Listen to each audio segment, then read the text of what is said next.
Viewers நம்ம வீடியோஸில் பார்க்க இருக்கிற விஷயம் என்னன்னு சொன்னால் பொது அறிவு சுடர். இது ஒரு பொது அறிவு புத்தகத்தில் பேருண்டு. உங்களுக்கு தெரியும், இலங்கையில் அண்மையில் அவங்களுக்கு இந்த மாதம் அளவில் நடைபெற இருக்கின்ற ஆசிரியர்களுக்கான போட்டி பரீட்சையில் மிக முக்கியமான எக்ஸாமாக கருதப்படுகின்ற பொது அறிவு கல்வித்துறை சார்ந்த பொது அறிவு வினாப்பத்திரம் ஒன்று வர இருக்குது. அந்த போட்டி பரீட்சையை எழுத உள்ள உங்களுக்கு ஆசிரியர் போட்டி எழுத உள்ளவங்களுக்கு இதில் மிக முக்கியமான சில தகவல்கள் உள்ளடக்கியதாக, குறிப்பாக 2010ஆம் ஆண்டுக்கு பின்னரான இலங்கையின் கல்வி சீர்திருத்தங்கள், நவீனமயமாக்கங்கள், திட்டங்கள் போன்ற பல விடயங்கள் உள்ளடக்கியதாக, சில விடயங்களை உள்ளடக்கியதாக அந்த நூல் காணப்படுகிறது. இதில் முக்கியமாக உங்களுக்கு தெரியுமா, அண்மையில் மேற்கொள்ளப்பட்ட சீர்திருத்தங்களில் மிக முக்கியமான கல்வி சீர்திருத்தங்களாக கருதப்படுகின்ற சில முக்கிய விடயங்களை மட்டும் நாங்கள் அவங்களுக்கு இதில் சுட்டி காட்டுறோம். இதில் இப்படி ஒரு கேள்வி உங்கள்கிட்ட கேட்கலாம்.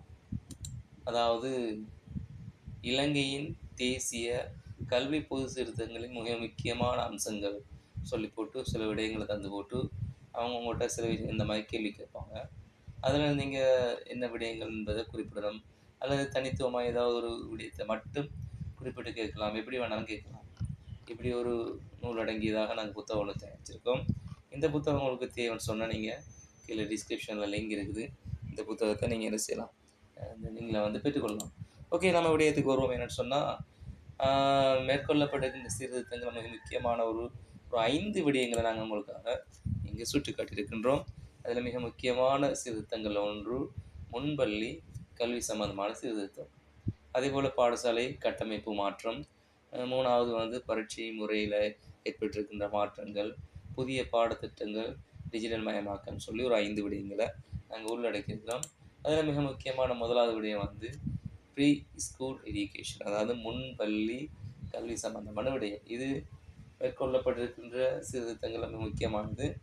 இதில் கல்வி தரத்தை தரப்படுத்துவதற்காக, இற்றைப்படுத்துவதற்காக இந்த சீர்திருத்தங்களை கொண்டு வந்திருக்காங்க. அதே போல் பொதுவான ஒரு பாடத்திட்டத்தை என்ன செஞ்சுருக்காங்க, இதில் அவங்க கொண்டு வந்திருக்காங்க. அப்போ இதை வச்சு அவங்கள்ட்ட இந்த கேள்விகள் கேட்கப்படலாம்.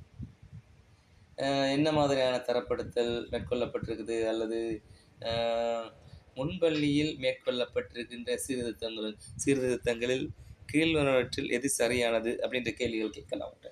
அப்படி கேட்கும்போது இந்த விடயங்கள் தேர்ந்தெடுத்தால் தான் நீங்கள் என்ன செய்யலாம், சரியான ஆன்சரை செலக்ட் பண்ணலாம். ஸோ இதில் நல்லா ஞாபகம் வச்சுங்க, முன்பள்ளி கல்வியை தரப்படுத்தல் என்ற அடிப்படையை வச்சு என்ன செஞ்சீங்க, சீர்திருத்தங்கள் மேற்கொள்ளப்பட்டிருக்காங்க.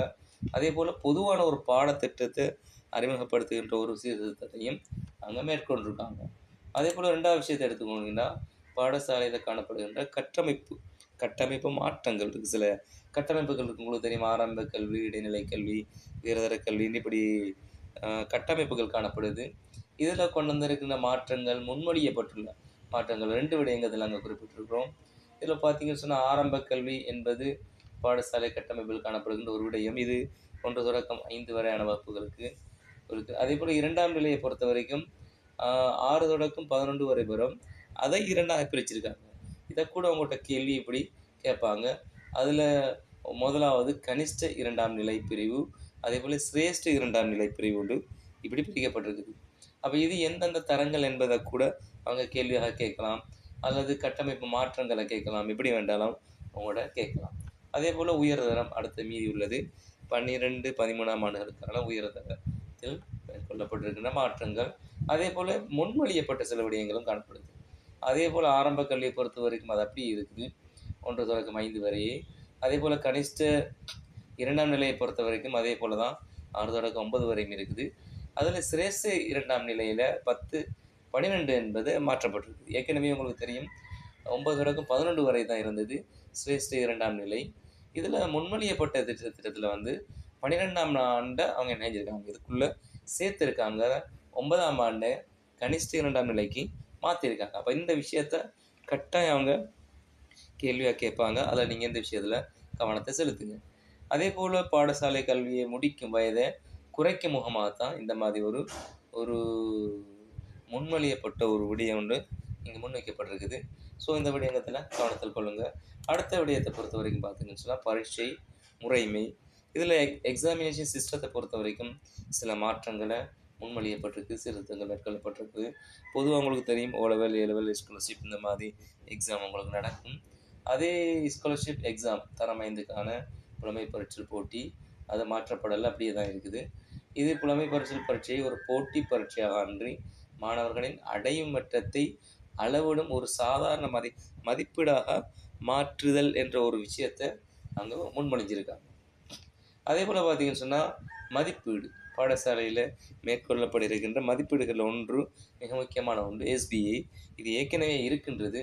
அதுலேயும் சில விஷயங்களை கொண்டிருக்காங்க. எப்படி சொன்னால் இறுதி பரீட்சைக்கு மாத்திரம் முன்னுரிமை அளிக்காமல் வகுப்பறையில் மாணவர்களின் செயற்பாடுகள் இன்கிளாஸ் அசஸ்மெண்ட் இல்லை மேலதிக புள்ளிகளை வழங்குறதுக்காக எஸ்பிஏ திட்டங்களை கொண்டிருக்காங்க. அப்போ இவ்வாறு புள்ளிகள் வழங்குறதுக்கான சிஸ்டம் இங்கே உருவாக்கப்பட்டிருக்குது. அதே போல் தொடர் மதிப்பீடு ஒன்று இருக்குது.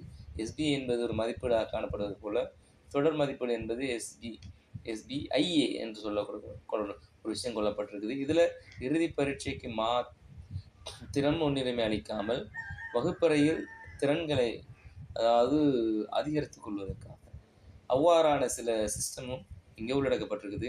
பழமை போல ஓலெவல் ஏலெவல் பரீட்சைகளும் உள்ளடக்கப்பட்டதோடு அதில் பாடத்திட்டங்களின் சுமையை குறைக்கும் முகமாக மாணவர்களின் பகுப்பாய்வு திறனை அந்த திறனை மேம்படுத்துவதற்காக அதிகரிப்பதற்காக இவ்வாறு வினாத்தாள்களில் சில மாற்றங்களையும் மேற்கொண்டிருக்காங்க. இவ்வாறு பரீட்சை முறையிலையும் மாற்றங்கள் கொண்டு வரப்பட்டிருக்குது.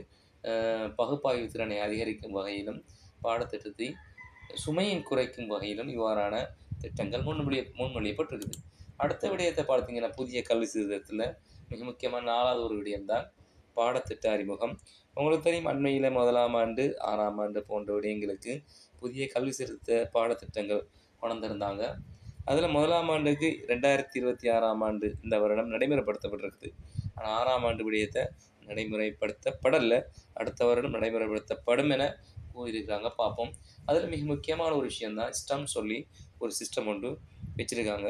அது ஸ்டம் சொல்கிறது என்பது சயின்ஸ், அதே போல் பார்த்தீங்கன்னு சொன்னால் டெக்னாலஜி, அதே போல் இன்ஜினியரிங், மேத்தமெட்டிக்ஸ் சொல்லி 4 விடயங்களை உள்ளடக்கியதான பாடங்களை கொண்டு முன்னுரிமை அளிக்கும் வகையில் இந்த 4 பாடங்களுக்கும் முன்னுரிமை அளிக்கும் வகையில் ஸ்டம் சொல்லி ஒரு சிஸ்டத்தை கொண்டு வந்திருக்காங்க. அப்போ சிஸ்டம் சொல்லி என்னென்னு கூட உங்கள்கிட்ட கேட்கலாம். அந்த மாதிரி கேள்விகள் கூட உங்களால் கேட்கலாம். அதே போல் தொழில்நுட்ப கல்வி விடயத்தில் முன்னுரிமை அளித்திருக்காங்க. கட்டாயம் என்ற காலகட்டத்தில் தேவையான ஒரு விடயம் அதை அவங்க முன்னுரிமை அளித்து உயர்தரத்தில் எக்காலத்திலும் வேலை வாய்ப்பை பெறக்கூடிய வகையில் இந்த பாடத்திட்டங்கள் அறிமுகப்படுத்தப்பட இருக்குது. அதே போல் ஆங்கில மொழி அறிவை அவங்க அதிகரிப்பதற்காகவும் குறிப்பாக ஸ்போக்கன் இங்கிலீஷை மேம்படுத்துவதற்காக விசேட வேலை திட்டங்களும் இந்த புதிய கல்வி சீர்திருத்தத்தில் உள்ளடக்கப்பட்டிருக்குது. அதே போல் 5வது ஒரு விடயம்தான் டிஜிட்டல் மயமாக்கம். டிஜிட்டலைசேஷனை பொறுத்த வரைக்கும் உங்களுக்கு தெரியும் ஸ்மார்ட் கிளாஸ் ரூம், அதே போல் புக்ஸ், எல்எம்எஸ் இந்த மாதிரி சில டெக்னாலஜியோடு சம்மந்தப்பட்ட டிஜிட்டலோடு சம்மந்தப்பட்ட விடயங்களை கூட என்ன செஞ்சுருக்காங்க புதிய கல்வி சீர்திருத்தத்தில் உள்ளடக்கியிருக்காங்க. இதை தவிர இன்னும் பல கல்வி சீர்திருத்தங்கள் மேற்கொள்ளப்பட்டு வருகின்றது. இந்த விடயங்களை நீங்கள் தெரிந்து கொள்வதற்காக அவங்களுக்கு பெற்றுக்கொள்ளமாக இருந்தால் இந்த புக், அதாவது நான் சொன்ன இந்த பொது அறிவு சம்பந்தமான பொது அறிவுச்சுடர் இந்த புத்தகத்தில் ஏராளமான விடயங்கள் உள்ளடக்கப்பட்டிருக்குது. கேள்வி விடைகளோடு உங்களுக்கு நிறைய விடயங்கள் உள்ளடக்கப்பட்டதாக இந்த புத்தகம் தயாரிக்கப்பட்டிருக்கு. தேவன் சொன்ன டிஸ்கிரிப்ஷனில் லிங்க் இருக்குது, நீங்கள் போய் டவுன்லோட் பண்ணிக்கலாம். ஓகே, மீண்டும் இது மாதிரி ஒரு சந்தர்ப்பத்தில் சந்திப்போம். Okay, thank you.